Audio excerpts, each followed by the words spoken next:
Hi, good morning. This is Susan, and I am once again hidden in my room upstairs because I have another kid homesick.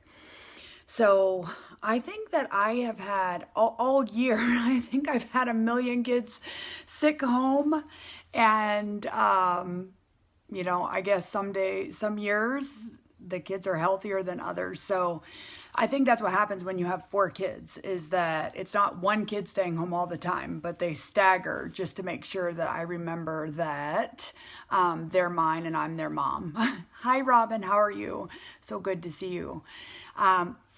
So I am continuing my series, Tell, where I'm just talking about the different ways that I've seen God show up in my life. And I'm not here doing this so that I can tell you, oh, God loves me more than he loves you, but more for you to understand that there are ways that God is moving in your life. There are ways that God is speaking to you and he's moving through your situation and your life that while you're in the middle of it, you might not see his hand, but when we look back and we go over those stories, we can realize and we can see how God was knitting together his plan for our lives. And so these stories are unique to me and to my family, but you have them too. And I want to encourage you to remember your stories, to remember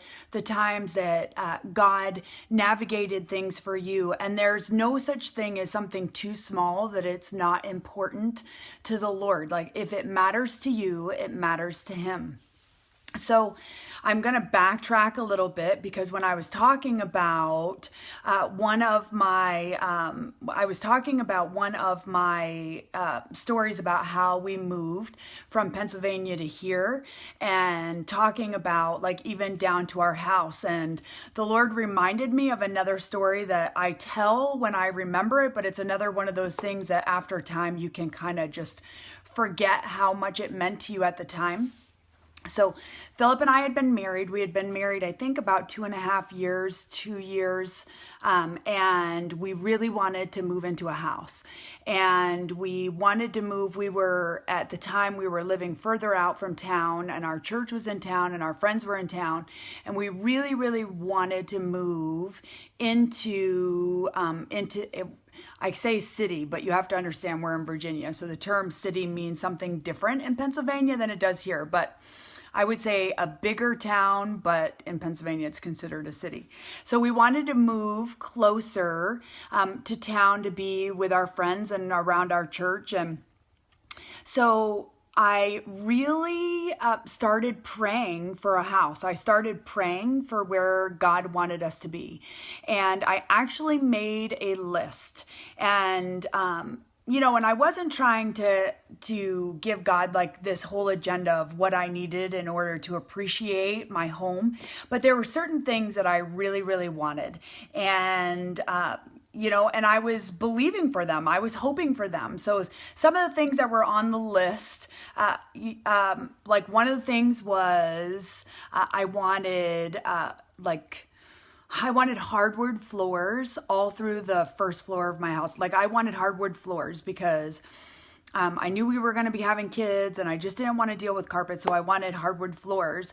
But more than that, very specifically, I wanted Berber carpeting in my bedrooms. I'm not sure where I even saw Berber carpeting first, but that's what I wanted. I wrote it down on my list and I had this card and I wrote out this card of my wish list for my dream house. Like this is what I was believing for. And I wasn't going through and every day praying specifically for wood floors or all of these things. But I just prayed for the house that God had for us. And I can remember my realtor was meeting with us and I told him what I had on the list. And he said to me, like, in your budget, there's no way you're going to find this house in town. And I said, well, if we don't find it, that's totally fine. I'm just telling you what I would like, my preferences. So we looked for house after house after house, and we could not find a house that was going to work for us. And I would walk in and I'd be like, this isn't it. And, I say, like, when you walk into a house or you walk into a church, or, there's almost like this knowing, like, this is it. This is what I've been looking for. This is what I've been hoping for and believing for. And so we would walk into a house and there would always be something that I'd be like, I'm not sure. Like, we found a house and we stalked it. Like, we went into the backyard and, like, for days. And I was set, like, this is our dream house. This is what we were going to, like, this was going to be it. So we set up an appointment with the realtor and we walk into this house and we go in and, like, there was this, like, red and white checked kitchen. And I'm talking, like, there was no hiding it. There was no toning it down. And it was at the top of our price limit. And, so I knew that there wasn't going to be a lot of money to fix it. And that, like, the cabinets were red and white and the countertop. And I couldn't, like, the realtor kept on saying, like, you have to have vision. And I was like, yes, but you also have to have money and to change these things. And I just, like, I think he was so frustrated with me that he was ready to fire me. But I think he was in a contract.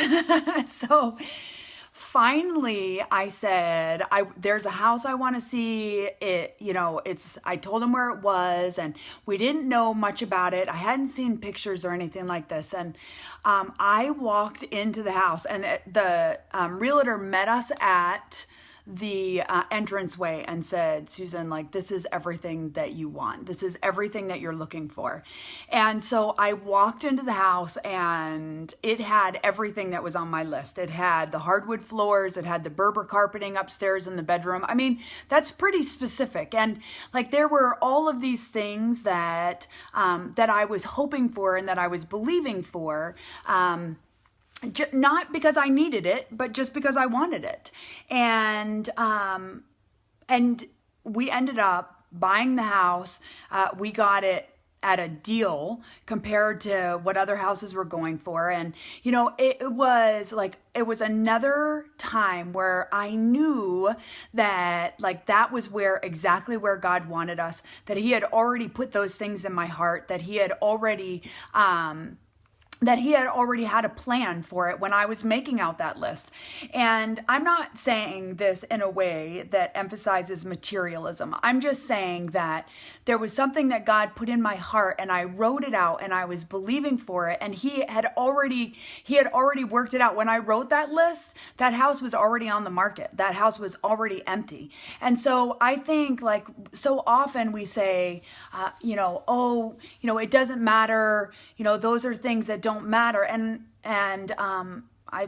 That wasn't grammatically correct. Those are things that doesn't matter. I'm not sure which one it is,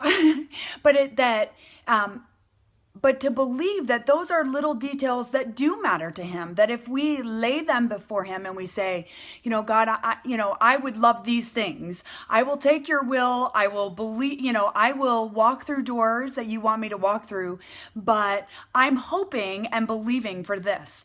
And so what ended up happening is that it just, like, that built my faith to believe and to put the little details of things before him, and just say to him and give him permission, like, Lord, whatever your will is for me, that's what I want.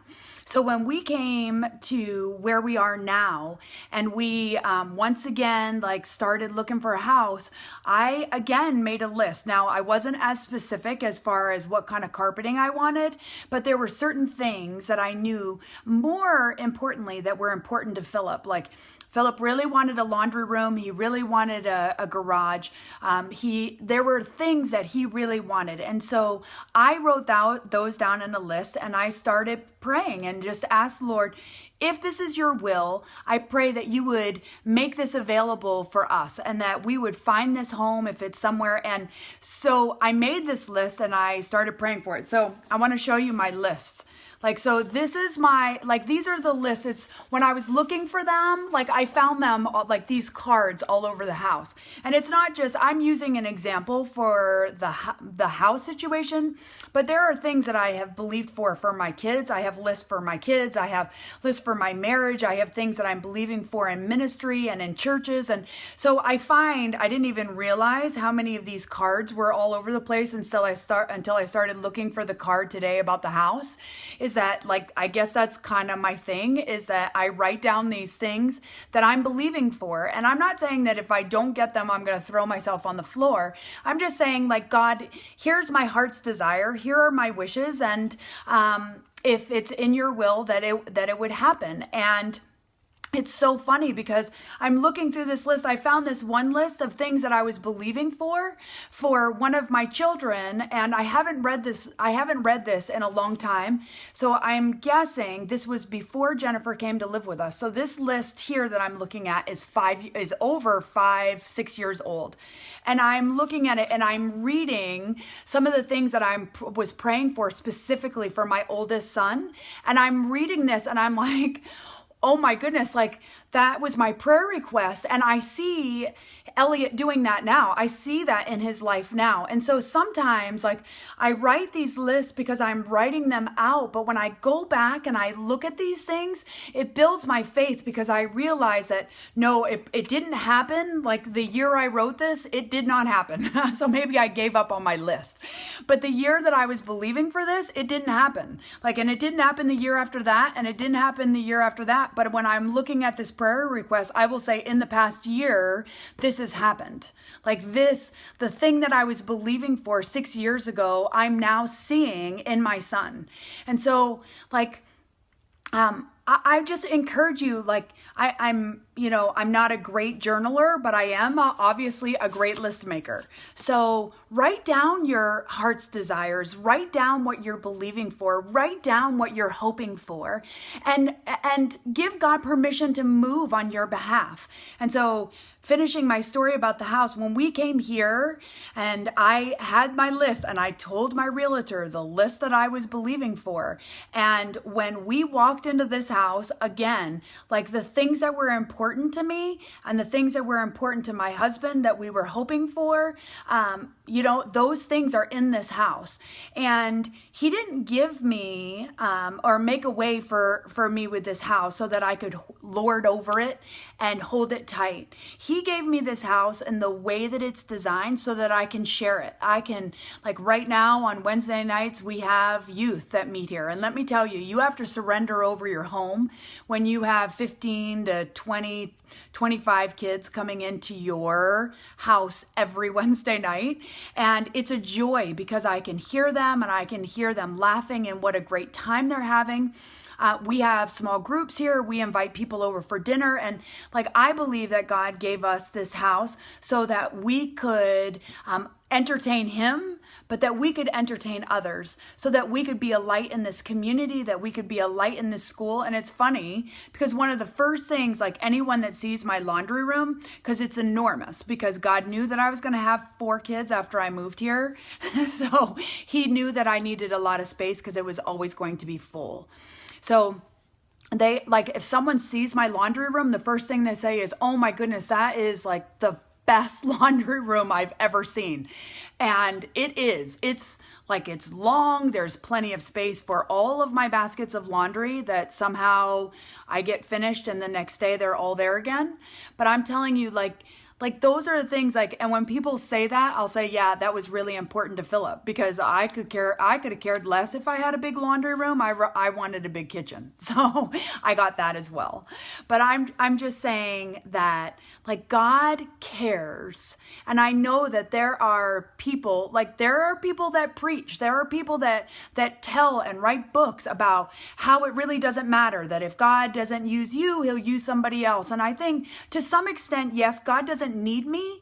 God doesn't need to give me these things, but God wants to give me these things. God wants to move in my life, and he wants to use me. And if I remain willing and I remain focused on him, there are things in my life that he will bless me with. There are tangible blessings that he wants to give us, whether it's our family, our children, our pets, our schools, our friends. Like, there are things that he is navigating behind the scenes of your life, and you don't even know he's doing it.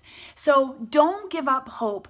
Believe for things. Believe in the miraculous hand of God to move in your life in a way that you don't even expect it to happen, and allow him, give him permission to navigate you exactly where he wants you, because there's dreams that he has already placed within you that he's just waiting for the time that he's going to give that to you, and that he's going to bless you in that area.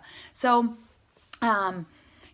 I hope this also encourages you, because it definitely encourages me, because I feel like after I walk away from this, like I'll say, oh, I forgot about this. And like, I feel like as I've been doing these Facebook Lives and I've been telling you my stories, it's been building up my faith, because God's been reminding me of even more things that, like, I thought, oh, I would have 4 or 5 of these things. And it's like already God is just reminding me how he's kept me, how he's been with me, and how he has navigated my life to where I am right now. And he's used the good, the bad, and the ugly to get me here and to minister to my family and to my community and my church, but also here to you to tell my story so that it could build and encourage your faith.